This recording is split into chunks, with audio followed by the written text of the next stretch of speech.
one of the things we've seen is that, there's plenty of signage around about, safety and social distancing and where you stand in queuing for elevators and how many people, your maximum capacity in elevators. Again, 1 to 2 people max for the time being. It's not going to be an issue in the initial phases of this because you're just not going to have a lot of employees in buildings as we reopen. But again, creating that safe space, creating that 6-foot spacing around seating, plexiglass panels where you can do it relatively inexpensively without replacing your entire furniture system.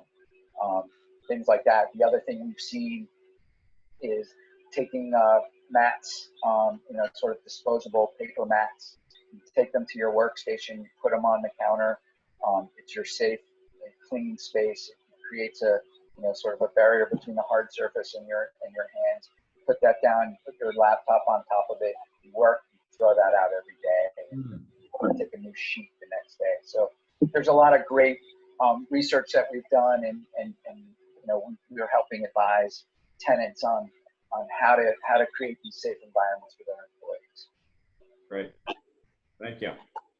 Sure. So what do you see going forward as we head into, let's call it a post-COVID pandemic world? What are some of the ways in which you expect landlords to design future office space, and what maybe some of the requirements tenants are asking for? What's the future look like based on some of the things that you're hearing and seeing now? Mike, you want to go first and I'll jump in, or? Sure. Again, I do think that, one of the things you're going to see is in future office space design and working arrangements, and I've seen this a lot on the West Coast where you've got these technology firms that eliminated offices and have just open plan spaces. I think you'll see less of that. I think that you're going to need some of that space, obviously, but I think office designs are going to be a little bit different. You're going to be spacing people out a little bit more. There's going to be less collaborative, mass collaborative space. I think you're still going to need collaborative workspace, but it'll be limited. It won't be what we saw in the last 10 years of an office space design. So I do think there will be some long-term changes, and it's going to be primarily related to office layouts, more offices. Different spacing on workstations and workstation design to create that sort of level of separation and space, but at the same time giving you that environment, open work environment. I do think you're also seeing space requirements may grow a little bit. People, we were going through a densification of office space over the last 10 years. And that's going to change. I think you're going to need to see a little more space per person. I think you went down to 110, 140 spaces per person. It used to be 250 square feet. Per person. I think, you're going to see a little more space per person going forward to give people that comfort level, because that's what people are going to look for in any office environment that they're going to want to go to when they're going to work. Yeah, just to add on what Mike's saying, I think the hoteling desks, I think are going to kind of go away a little bit. Personally, if I was a person who had to go to work every day, that somebody sat in that desk the day before, even though they clean it, would be some worrisome. I think everyone's going to want their own kind of secluded space. Yeah, we're fortunate to not have that. That's good. Yeah, there's a Fortune 100 company in New Jersey who we do a lot of work for. I remember a couple of years ago, they went to completely open environment. No offices, just all cubicles. Oh boy. And the first year, the amount of colds and flu, they were sharing telephones in those days. This goes back probably about 4 years ago. There were actually people coming in, sitting down, using the same phone. Yep. They found out the colds and flus were up about 22%. Wow. So after about a year, they finally realized that, this is happening. And then what they did is they started going to wireless, like kind of without, no phone sets. and you would just plug in and just use your own headset. But there still was a little bit of an issue with people touching a lot of surfaces. So the surfaces don't seem to be as prevalent as people talking back and forth.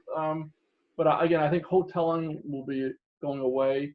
I think people are going to want to go to more offices. In the old days, back in the 70s and 80s, you saw a lot of that from AT&T and even from Bell Labs, where almost all the people sat in 10 by 10, 10 by 12 sheetrock offices. Yeah. I know Mike touched on before about the low cubes so people could communicate. I think some of the cubes going a little higher might be in vogue, but I think the important thing is that people just can't overreact. I mean, this is a very difficult time. I guess since the Spanish flu in 1918, Yep. we haven't seen a pandemic like this. And, hopefully these things will all pass. And nobody really wants to be proactive on some of these things because it costs money for landlords. If you got to have a person to take your temperature, to have new kind of turnstiles, to have more security there, that costs money. So it costs the landlord money. Most of those things are passed on to the tenants, and that would cost the tenant more money. Obviously, to clean the space, maybe 3 or 4 times a day versus 1 or 2. So I think that's a big issue. In terms of changing our office space, I think Mike is 100% correct. I think people initially will have people work in every other cube. I think the people that are in offices, obviously, they're excited by that. They can close their office. They can do whatever they have to do. I think people will space out a little bit more, but again, I'm hoping over time that things will work out. There'll be a vaccine and people can go back to work. I've listened to a couple of the Gensler presentations, and Gensler has this whole educationally called Gensler U, where they talk about what companies are doing and what they see in the future. And they don't really see companies really looking to take as much less space. They just think people are going to want to have their own space. Having your kids or your little plant, they're going to want their own space. That is their space, their own phone, their own desk. And I think getting away from the hoteling concept, sitting and benching and rowing, that was never great in the first place just because of proximity to people, somebody coughs, somebody sneezes. Yep. But, I think in the short term, you'll probably, see that going away. And you mentioned earlier on about the WeWork situation. WeWorks have a real challenge. I think they have a challenge anyway.